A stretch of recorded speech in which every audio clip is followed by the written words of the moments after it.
ekola ku mental health programs oba inayo omuntu yena atawaanyizibwa n'obwongo bambi olwo naye muleete abeereko ate kyetumuyambako okubwerere. Njagala okwebaza Mwami Frank Kabushenga TFK ebali kubeerawo. Njagala okwebaza Ashrafo omusajja oyo yawangudde awaadi mpitirivu lwakuba nti Abannayuganda tebakimanyi naye abamanyi bamanyi naye njagala abantu bonna bamanye nti tulinamu wano abantu baffe abatalenti ababeera bawangula. Frank akola animations simanyi oba mukimanyi mu Luganda. Frank I mean Ashraf akola animations era ajja kubaawo naffe ayigiriza abaana abamu animations. Kyewuunyisa nti Frank wano I mean like Ashraf yasinga okola animations ate yasinga owangula awards. Kati kitegeeza naye ayagadde okuwaayo ku bantu abalala opportunity ate okulabanga bayiga. Ashraf ali mu film tuli mu theatre naye akkiriza nti aba theatre ate bwe kituuka mu talenti tuli bazibu.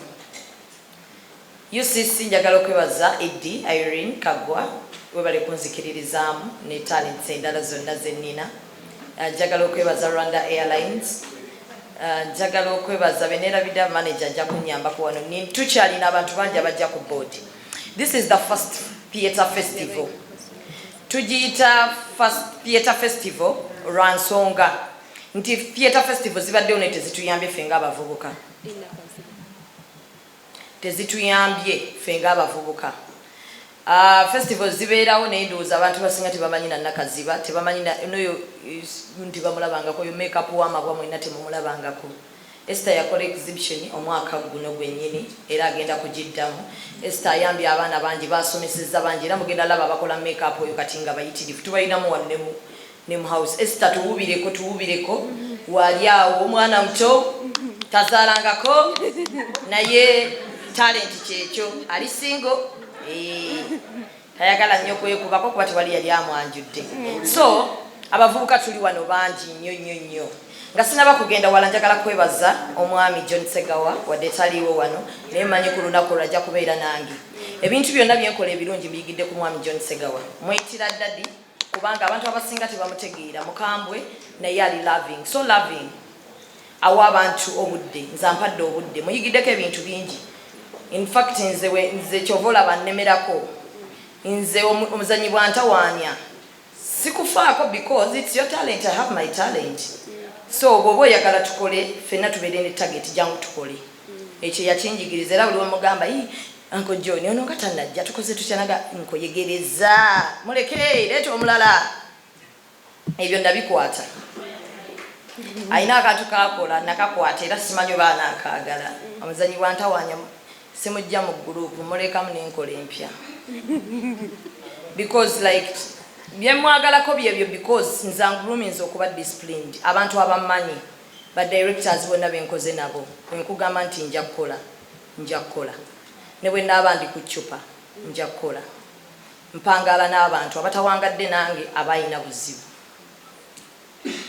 Mwebaza nnyo Uncle John because nali mpeddewo like nga sinigivuddeko nga tedina muntu yenna azijukira nti nalina talent nga talina gwabuuzizza because yandabako once nga nzannya nakkiriza nti nzannya bulungi nga ndi eyo mu kuzaala kwange mpunya mabeere n'atuma abantu n'ababuuza omuwala oyo yazadde nti nampita muzansanzi siddanga mu kudda mabega okuva bwe najja muzansanzi.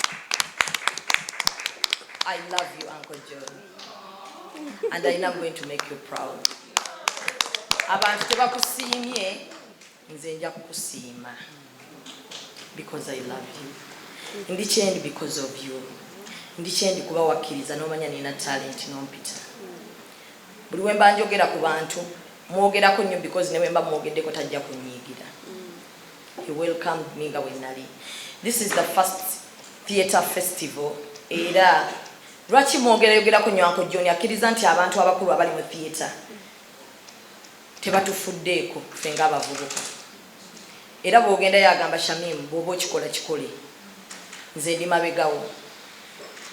Ye muntu akkiriza nti Abannayuganda bwe bali abakyayagala theatre naye olw'okuba babawa ebintu ebiri half baked tebajja mu theatre.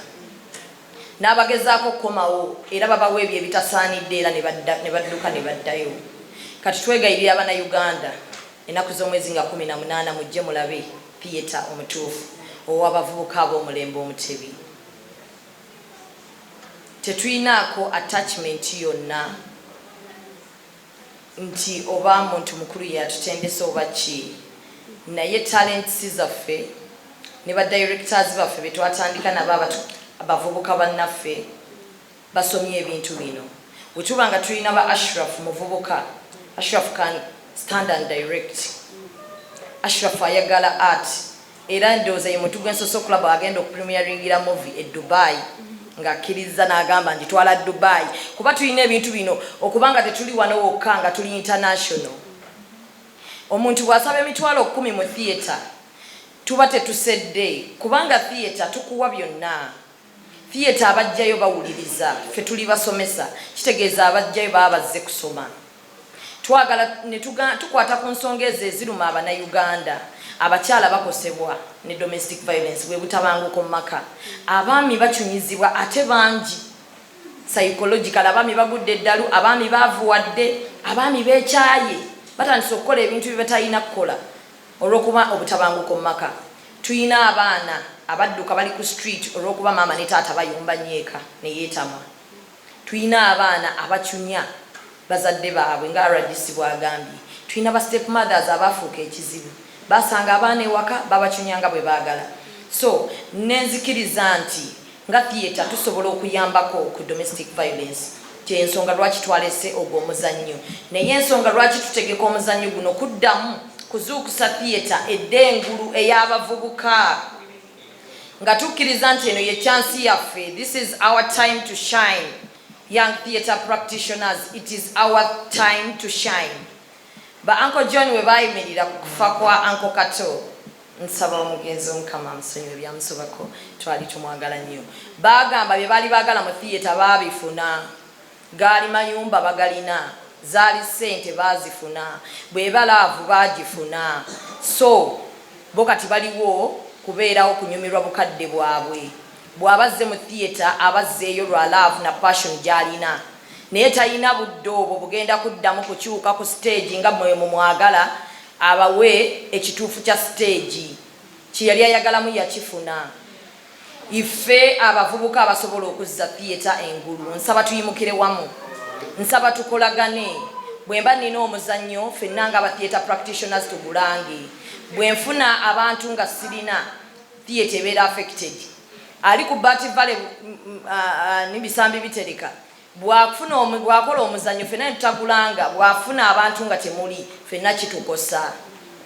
Twejjemu ebyokuba nti oyo si mukwano gwange. We don't need to be friends for us to work together.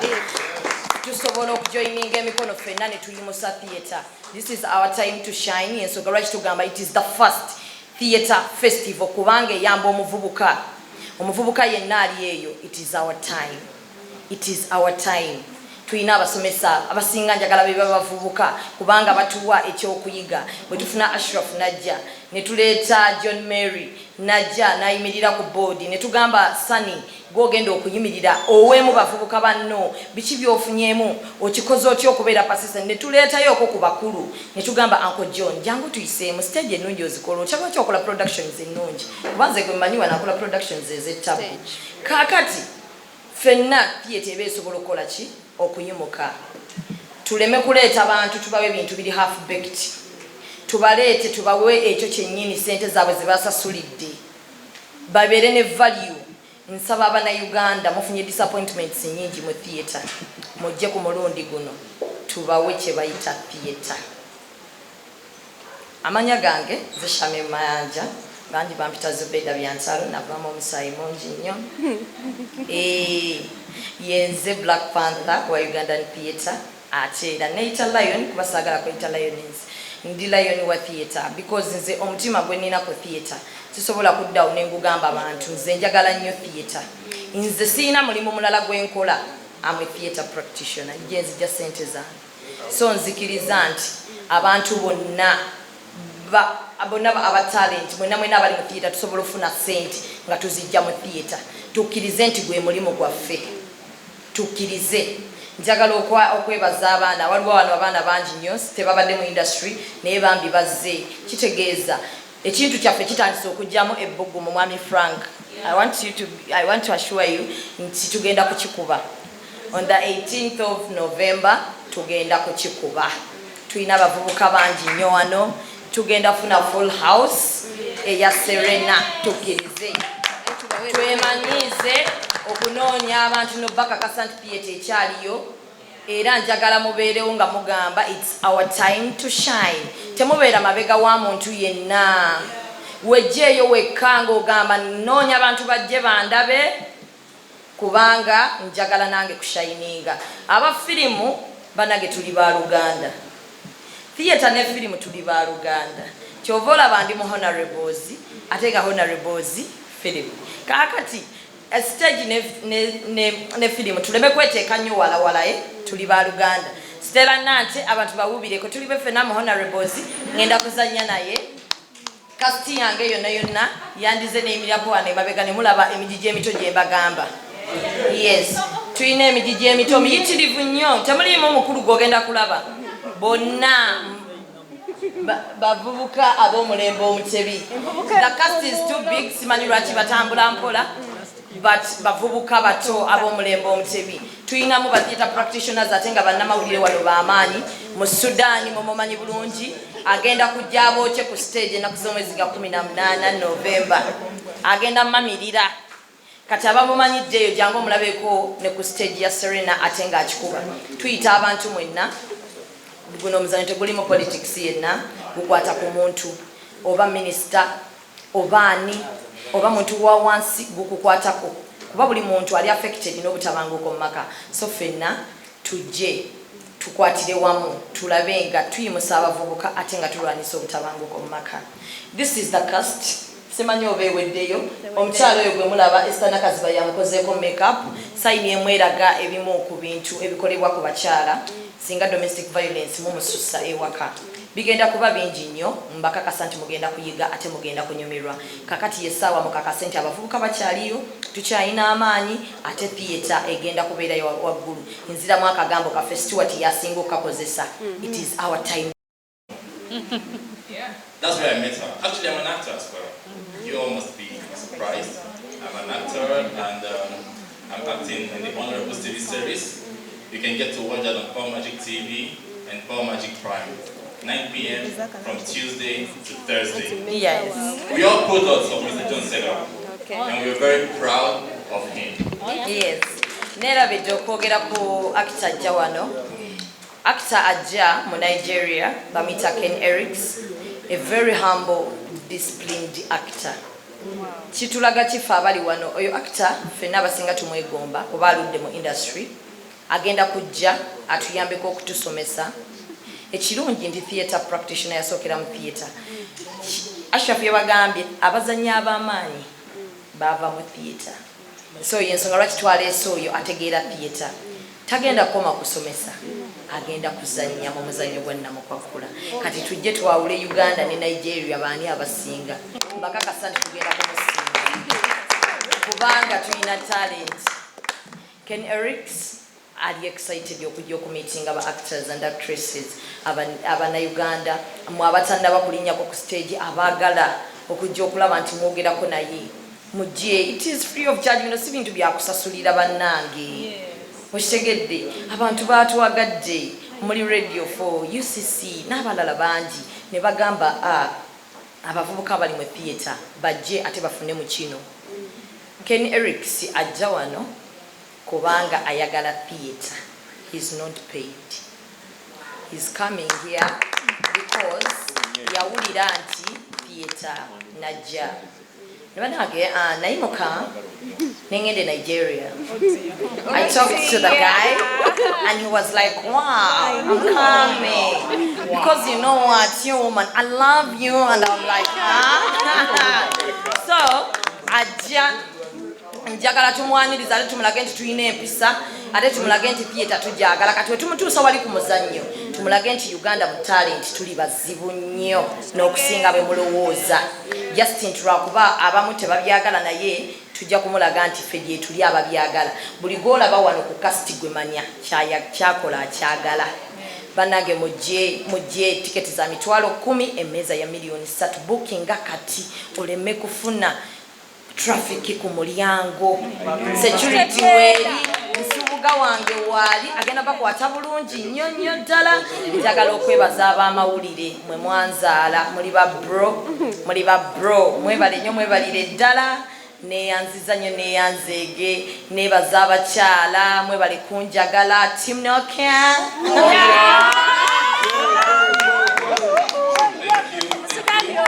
sobola kujeka kojjo oba mumpe Aunty Mariam saagala abaana bato njagala ku bantu bakulukulu ani waliwo omukyala eyataddeyo sho mu nnaku zaffe zennyini ani gwa theatre omumbejja kati ze mbadde embuusa bwe tuba nga tugenda tandika okuteekayo sho mu nnaku z'abalala be bataddeyo nga ffe twasooka okuteekayo ng'ate tuli kwa weekending theatre tugenda kukola ki yataddeyo shoki workshops. Yes, those workshops for Mubeja Mariam Dagiri zibadde zigoinga on sigwe muludi gwo gusose yazikolako ne last year. So ezo workshops ze bwezitunulira za female performing bwetunatuna mu female performers abasingamu bakulukuluko bali myaka 40 and above kati eno tuli mu baana ba 40 and below kati tujje tukole ekitegedde ate ekirala kino kyanjawulo mukko kuba kati fate showbiz tuzikutte era bw'otunuulira workshops zaffe poto yajjudde kati twogeza mu mwanti mujje naye nga poto yajjudde so ekintu kya Aunty Mariam kibaddeyo it is not the first time. ekibuuzo kyange bigendawo bwe tutuulatulamu nga nze omuvubuka ekyasuula theatre be bakadde baffe sijja kuwera mulala ku example bajja kunyiiga balina entondo kampeere ku John Segawa ba Uncle John baganye okuva mu theatre ate nga bo baakoowa dda baatugamba bye baali baagalamu baabifuna kyova olaba omukulu Andrew Benon Kibuuka akyuka ku stage kati nga bw'ayagala naye nga mu ethics za stage tolina kumala gakyuka bw'otyo nga bw'oyagala be baabitusomesa ate kati babyonoona omuntu yenna bw'okula otandika okuba nga tokyefiirayo ku byokola otandika kwonoona naye bw'olaba ng'otuuse mu stage eyonoona kakkana wansi lekerayo abalala abajja kyakubiri lwaki nkyesiba nnyo ku bakulu bano tibakontributinze kinene nnyo kwonoona theatre chances zonna ze baafuna ezayimusa theatre bwe tuzibasaba bazituweeko tebazituwa batukuba ekikono twerwanyeeko ffe nga ffe okulaba nga tutuuse wano we tutuuse naye tebasobola namubuuza Shamim alinayo omuzannyo ng'ogyeko Uncle John tebasobola mubuuza nti Shamim alinayo omuzannyo n'ajogerako bulungi ajjagala abaana bye bakola tebabimanyi. So nze nsaba ba anko baffe abali mu theatre abakulu mutuleke mutuweemuko ka chance tubalageko nti tusobola mutuweemu chance tubalage nti tusobola bw'otunuulira omuzannyo oguwedde ogwa Nku Kato gwe baali bagamba nti attribute ya Nku Kato ekituufu gwali gujjudde abasajja abakulu bokka. Lwaki Senkubuga azaala Andrew Benon Kibuuka ku stage nga mulimu muzannyo ba John Mary nga mulimu bamatovu okiraba nti nno okukuba abaana mukono lwaki toleka ne balaba ku matovu ng'azannya abantu ne bamanya nti waliyo talenti empya ennungi okitegedde ate ekyewuunyisa Shamim katono nnyo Zubeeda ndi wano ekyewuunyisa okwongerezaako ku ekyo kyayogera nabo bennyini abalowooza nti baatandika mu theatre eno nabo baali ku myaka egyo bano abaana olwaleero gye baliko okitegeera naye they got that platform ne bazannya fa kufa abaagibeeramu ne tugivaamu but I'm telling you twazannyanga nabo when they were also young. So we need to give or share the different platform olwaleero tukuwe ekyokulabirako. Singa Zubeeda ali ku stage yemu n'omuntu omulala yeeyita nti yaludde mu theatre nga bamumanyi nnyo, kati bwe basharinga that film together kitegeeza ki kubanga bujja kucyenca olwaleero nga Kayima siriiwo ng'ate Zubeeda ye waali atwala ekintu kino ekya theatre mu maaso. Thank you. Yes, so ndowooza muwulira kati bamukiibi baaliwo ne bawa abantu bano chance ne babawa n'okubayigiriza. Bwe ndeeta wano okujjako lwakuba nti ba young theatre practitioners between batiitiizi bw'ona obaleeta wano babuuze nti bw'ogenda ew'omukulu Andrew Beno akuwa chance kati essaawa zino ekugamba nti akuyigiriza oyige obwo obudde tebakyabulina. Kati abaana tebakyalina chance eyiga nga ba Uncle John bwe baayiga. Mpeera nnyo examples ku Uncle John tajja kunyiigira, abalala balina entondo bajja kunyiiga. Naye singa mwami Senkubuge, Andrew Beno Kibuuka, Uncle John, Auntie Mariam mwenna tujja n'eno festival mwenna ne mugipositinga ne tubawa ne kaadi zaffe nga tubayita ne mujja theatre ejja kuraisinga waggulu naye tubawa kaadi ne mutajja. Simanyi oba mwagala tuve mu theatre naye tubakakasa weetuli. We are here to stay. This is our time, Stewart, to shine. Then, ekibuuzo ekyokubiri kyogambye. Comedy, yes, I believe. Comedy mulimu mulala byawukanira ddala ne theatre. Era kino njagala nkiteekeyo kibeere straight. Comedy ne theatre byawukanira ddala. Mu theatre tulina humor, tetulina comedy. Naye lwaki omulimu guno gusudde theatre kuba gufunirawo? Theatre bana ensaba tusirikeko naddala mmwe abazannyi abali mwina kuba na mpisa. Omuzannyi wa comedy afuna mangu ayinza okuba ne shows nga 5 olunaku nga zonna ziyingiza. Theatre ozannyo omuzannyo gumu. Emizannyo gy'ennaku zino abaana bwe bazannya abasajja abo abakulu tebatusasula batukozeseza ebbanga ddene nga tebatusasula. Nze omuzannyo gwe nasooka okusasulwa gwali za nsanze. Bansasula nga buli lunaku emitwalo 22 nga ndi nakawera. I can testify kubanga ebya Uncle John bakuwa ebbaasa nga eriko beyond borders. Ye muntu yekka wano nze yasooka okunsasula ssente. Kati saasira yaba abaana abalala abali mu theatre eno nga tebabasasula. Yensonga lwaki basane ojja musanga nga mu theatre gyali naye ng'agenda kuddukako mu comedy ayanguye akasente kano ayina ab'okuwa. Kati awo wensabira basane baganda bange ba Stewart nti bwe tugendayo tukuume ekitiibwa kya theatre tetuwemula kuba ffe aba theatre tetuwemula. Kati wemba nga mutu representing eyo mu comedy ate musigaze ekitiibwa kyaffe ekya theatre mu kikuume kuba eno tuba tukyabaleeta. Ne mu comedy batulumbyeyo abakulu abejashi pozi abera yazze ne mu comedy kibukutu bonna ne kibukutu abakulu. Kakati ekyokusatu domestic violence siberanga affected by domestic violence. Affected by domestic violence, but I was raised by a single mother. Nakuzibwa single mother. So you know. Manyi kyekitegeza nze tebantocharinga physically naye ekintu ky'okuba nti saakula na taata kyantocharinga. Buli wenda abantu kati nga nkuze nga balina omukwano ne bataata baabwe kinyiga. So mbirivingira nnyo mu kuba nti omukazi n'omusajja bandibedde bonna ne watabaawo kyonna kibataataaganya abaana bano okula nga bayita maama ne taata. Mulekanga nnyo abantu abakyeyagala nga tebannafuna butabanguko bonna okukuza abaana baabwe nga maama waali ne taata waali.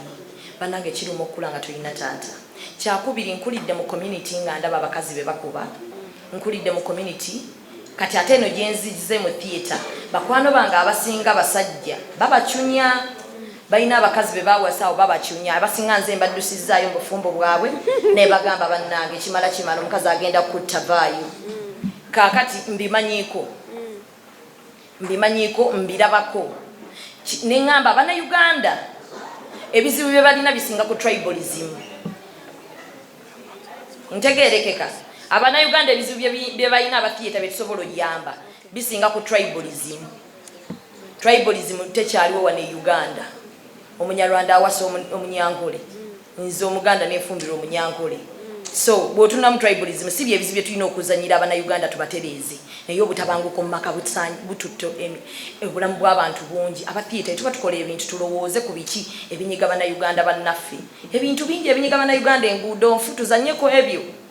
Okusinga ozannya ku tribalism nga tweyisaako. Yes. Ngenda kuwakukiriza ekibuuzo kimu tuggale olw'okufunda bw'obudde.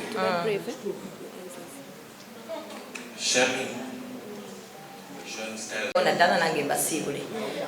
Omuzannyo guno bwe munaaba mugulabye bulungi gukyunya abaana, gukyunya abakazi, gukyunya abasajja. Lwaki tukoze bakazi bokka? Owa make-up kimwanguyidde okukola ku bakyala. Kubanga abasajja bw'okisanga ennyo, kati olaba oli awo oyogera nti omukazi yakubye omugongo gukuluma, naye tekirabika. Kati ebintu by'abasajja ebisinga babakyunya naye babakyunya bwongo, babasuula ddalu. Omukazi akukyunya kusuula ddalu. So kizibu nnyo omukazi okuba omusajja.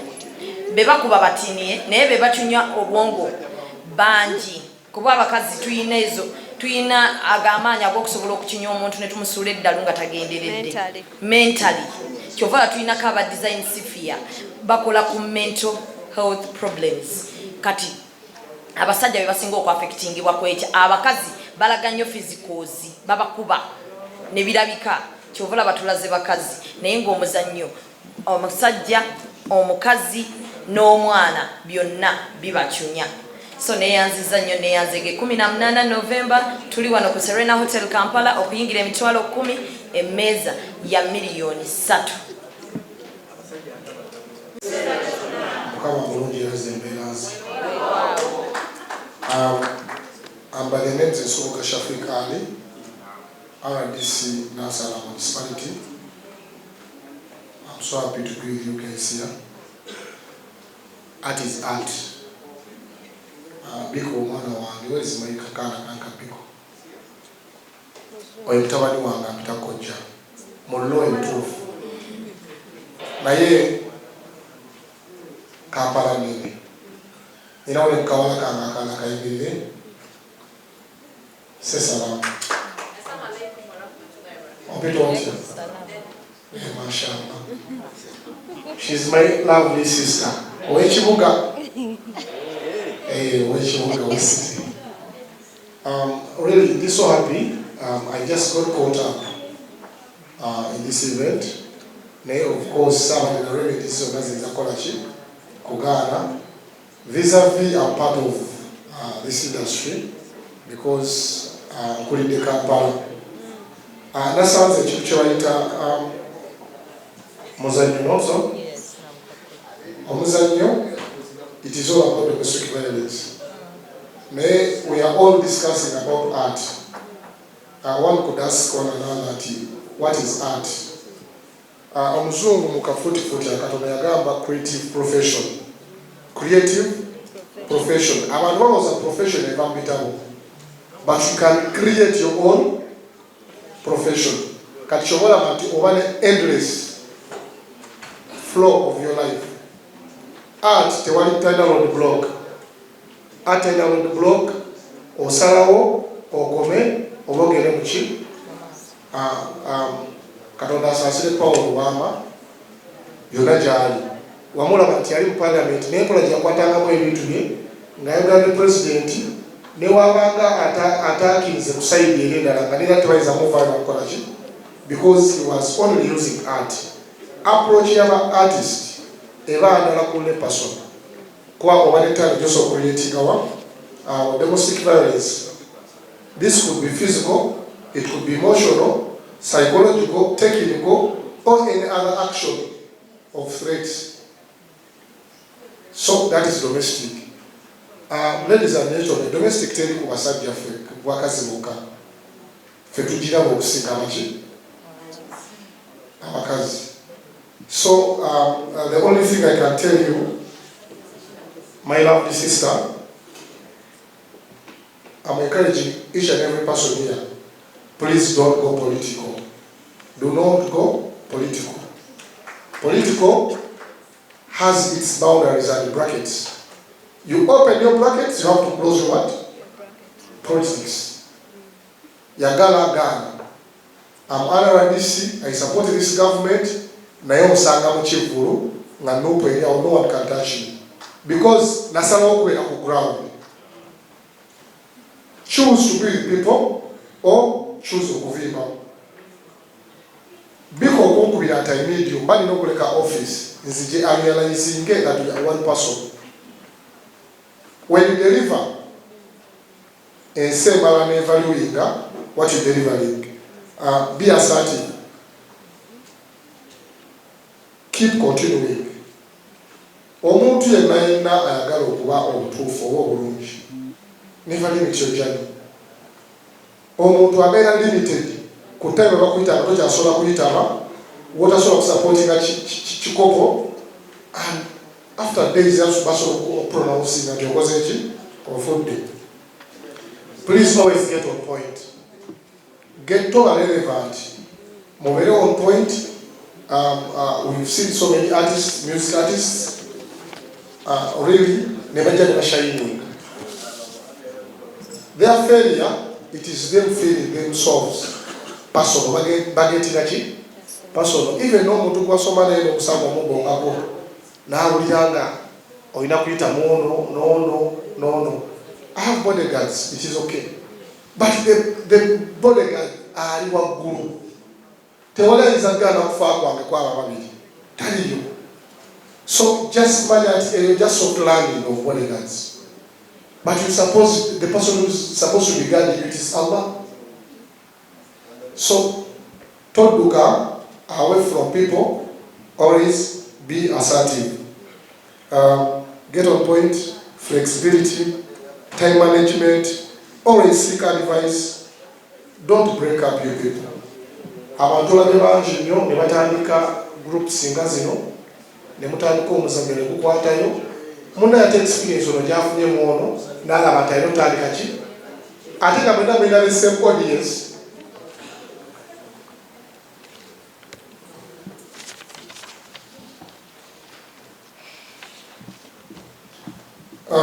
Nga ate mwena mulina the same audience, that means nti theatre gy'oddukamu bw'otandika eyo kigenda kutambuza miles nyingi okubeera nti ojjayo abantu abali eno ate obazewa bw'oba opangisa renti ng'akwatamu ogenda okuba tebikoze eki ogenda okudda ewa Zubeeda nga gamunaigwe big is big first continue. But you people expect challenges. Fenaffe oli akulaba ku TV n'alaba expectations ziba nyingi. But we have a lot of challenges, up and down, negative and positive. Oli najja muzi n'agamba webaaki arabisi omwana wa mukise nga ebiso bikyakola ki yava muyenga awulira yalina okuba mukiki mu kifo kyo naye ng'ate oxygen fena tusaayo ki yomu. So there are things ebirina okubeera nga ki always connect to the government. Nze bafero youth nsiiba amagamba. There is time for everything. There is time for everything. Omukyala abadde awo tukola naye.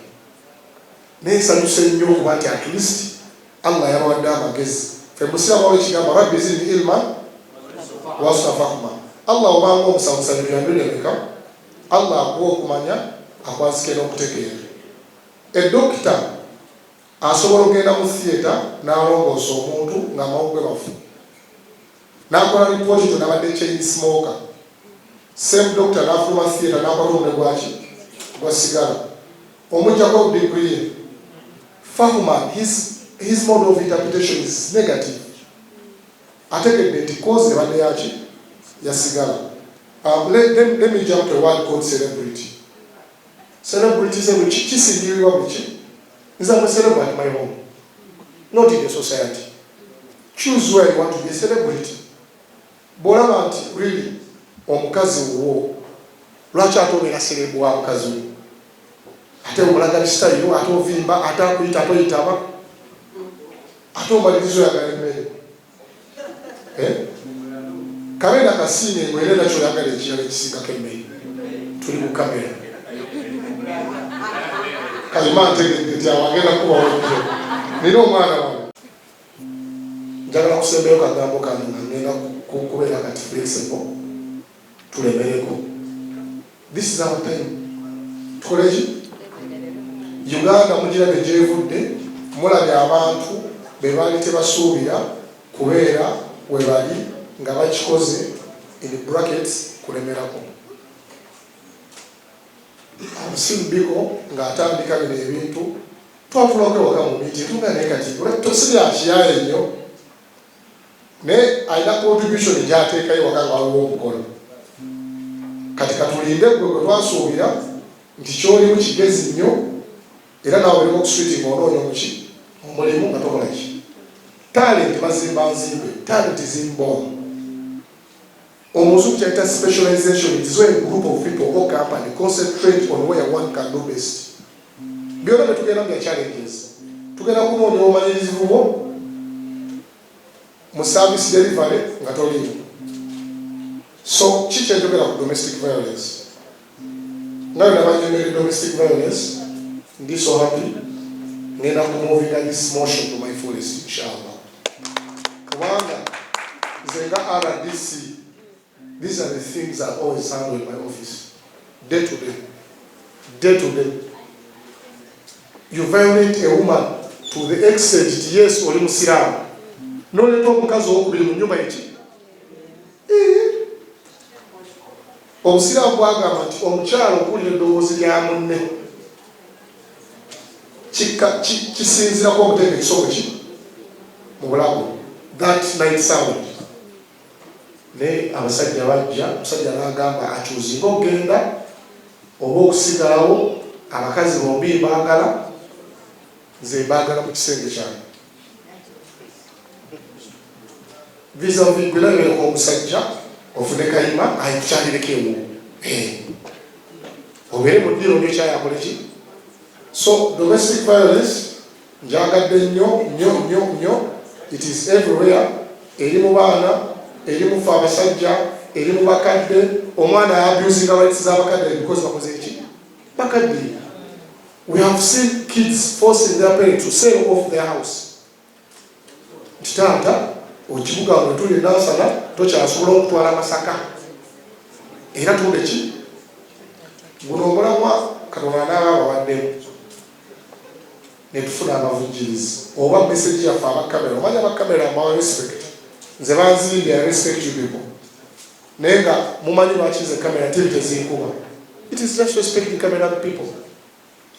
Naye olyaze n'emboozi RDC bagambye akataka wakabbye teekayo nze kusibe toyinza kubakanya na mpewo oyo agamba nkitadde n'awa banne 14 ne bakkuba ero ne bakkuba ki buli bakkuba nga intelligence egenda wansi egalalira information kyeboogera kituufu oba kiki kati olina kuba laki nti badde fitina. So domestic violence egwanga gwe mulama ngenda kubeera so happy. One person who is always available in team Loki. All is gold. Actually, the all is what? See the money safu na mkisamuga abantu bali bali kamera ngaji nyingi. Twende tugenze mazina. Twende tugenze kwambala. Twende tugenze mimiro. Byajawo. Kustage nyumba atstage awo. Kustage nyumba ndokolaji. Twende tumonya kazengalo. Benyiziza ndi otu. Naye kizungi nnyo nga bannayuga tebannawula okutegeera ndi si musindi not leero naye kuba ki namulabanga bali basatu awulira yasavaivinga atya kulemerako kola ki kulemerako. So generally kikiendala gye nina abavubuka ffenna